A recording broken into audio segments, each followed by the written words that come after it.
I'm Sarah Lind from the Empower Project. So I wanted to talk today really quickly about kind of using messaging in CVE and what works and what doesn't.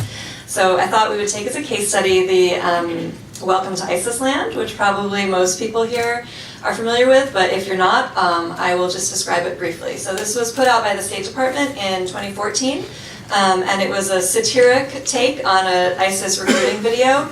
Meant to, dissuade people from joining ISIS. So it starts off, run, do not walk to ISIS land, and then it goes through kind of satirically the things you can expect in ISIS land. You get to learn how to kill Muslims, learn how to blow up mosques, learn how to plunder public resources, and oh hey, you won't need a return ticket because you'll be dying there. This got a lot of criticism at the time. A lot of what the criticism focused on was it was really gruesome. They used ISIS, actual footage from ISIS videos and put them in, with their kind of subtitles. So it was very gruesome. People thought that was a bad thing. I'm not necessarily going to talk about that part of it. I think it had a lot of more fatal flaws that are more important for our purposes.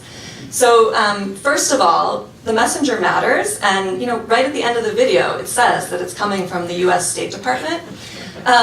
So if you're like a disaffected person, like you were talking about, you're already feeling marginalized by, say, the US, and you see this video is coming from the US State Department, it just lacks any credibility. So at the Empower Project, you heard Christy talk before about our approach to finding the audience, but we also think the messenger really matters, and we think that these kind of messages just shouldn't be coming from the US government or any government, that they need to be coming from grassroots organizations and from nonprofits. So that's one aspect of it. We also think content really matters, and the content here is bad for a number of reasons. So first, it's satire. I mean, I love satire personally, I think it's great, but if you're already someone who's slightly sympathetic to ISIS, and then you see a video mocking them, it doesn't work because mocking tends to ingrain our preconceived attitudes, makes us feel defensive, and makes us think of reasons why we support it even more than we did before it was mocked. So it's counterproductive. Also, it doesn't work from an ideological point of view.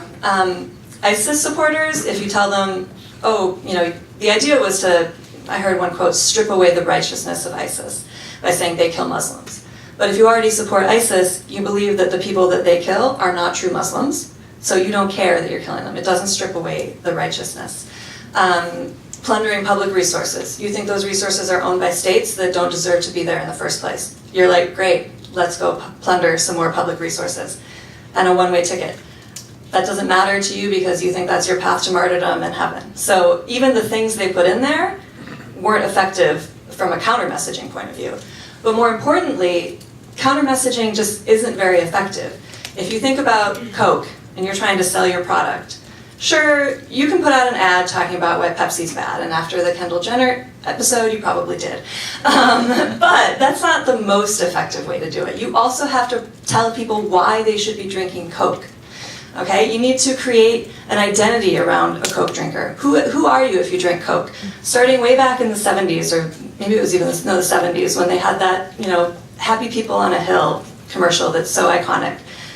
Going from there up until today, there is a strong identity of who is a Coke drinker, who buys Apple products, who wears Nikes, and why. What are the values associated with that brand that make you want to be that person?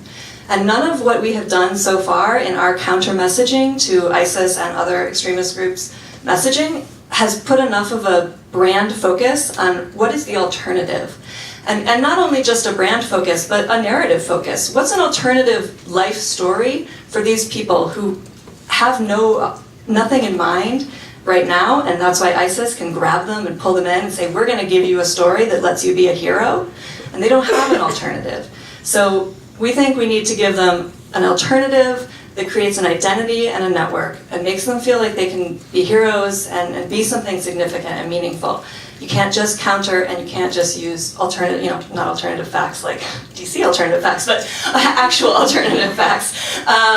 You have to create that meaningful, positive alternative.